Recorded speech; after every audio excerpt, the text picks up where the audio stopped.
What is a badass looking cruiser motorcycle under rupees 2 lakh in our Indian two-wheeler market? Well, what we have today comes close in claiming this title. Welcome to Credar people, and today we are riding the very less talked about Renegade Commando.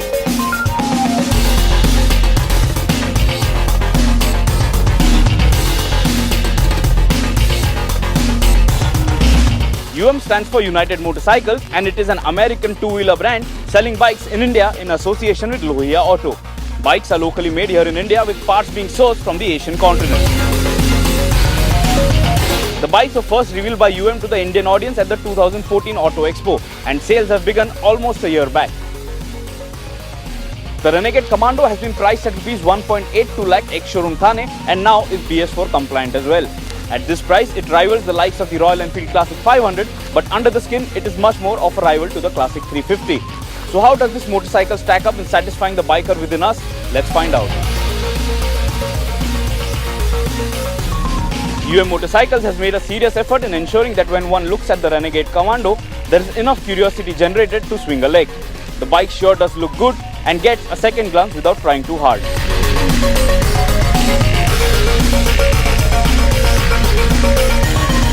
Styling of the motorcycle is typical of cruisers but has its own share of bold elements, making it stand out. The Renegade Commando has a bulky design and does stand out as a motorcycle with a heart more than what it actually has. A large 18-litre fuel tank with a star logo reminiscent of the US Army, piano black paint on the speedo console mounted on the fuel tank, branding on the tank cowls, a round headlamp with a flat black backplate, telescopic front suspension with covers posing at USD forks, large contoured seats, pillion backrest, gunmetal finish on the engine case, black spoke rims, and a long matte exhaust wrap up the styling.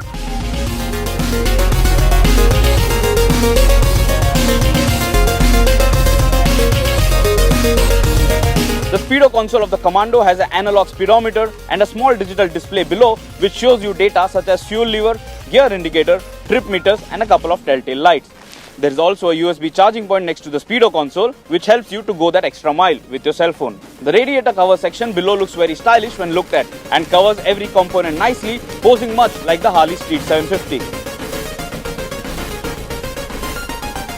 The large fenders at the front and back are in metal which add up quite a bit to the 179 kg curb weight of the motorcycle. Now, overall fit and finish of the motorcycle is decent but not really top notch when you compare to 2017 standards. However, it does feel like it would last quite the distance of a standard two-wheeler ownership. Plastic quality all around is just average.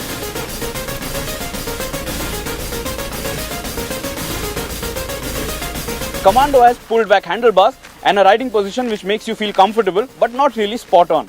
But we repeat that it does feel comfortable by cruiser standards. The seat compound is decent and things are really good for the pillion thanks to the backrest which is redesigned on the 2017 model. The Renegade Commando comes in 3 color options including wine red and black which are glossy and this matte green shade which we are riding today.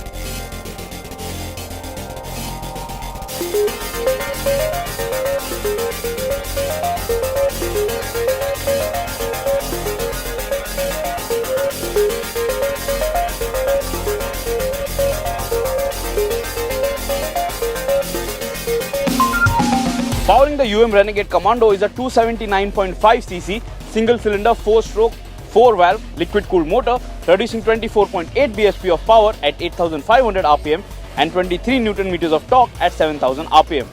Thanks to the BS4 update, the torque rating has gone up to what it is now from 21.8 Nm, which is a bump of 1.2 Nm. The BS4 update has resulted in a noticeable price hike in 2017, but the bikes now benefit from fuel injection.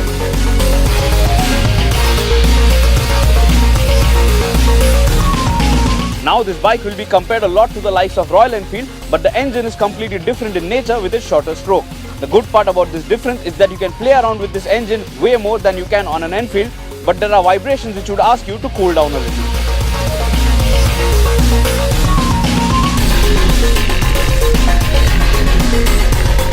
Even with the 1.2 Nm of more torque on the latest bikes, the torque feels a little inadequate for the Renegade Commando.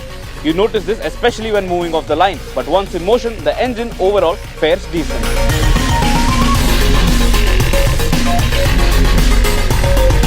Unless you rev the engine really hard, things stay pretty much to an average rider's liking with enough performance to amble around the city.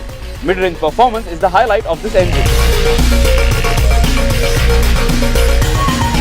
Gear ratios for the Commando are high and you end up clocking more speed per gear as compared to segment standard.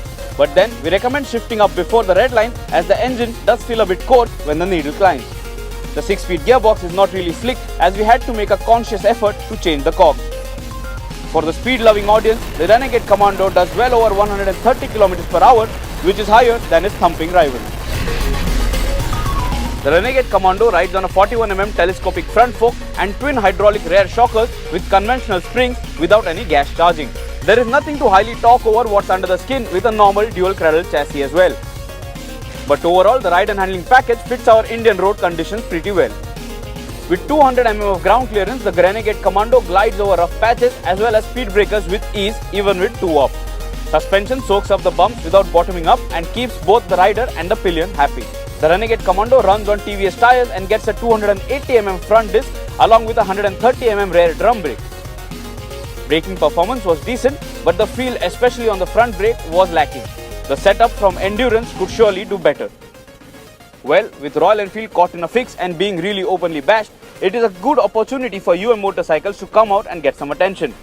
Of course, these bikes are not really top of the line, but at least there is no reliability issue which has been haunting the brand. Just by looks alone, the Renegade Commando is quite appealing and has ample road presence. Stay tuned to the Credar channel for more two-wheeler content and subscribe and do hit the bell icon to stay notified. Leave a comment below and share what you think about the Renegade Commando.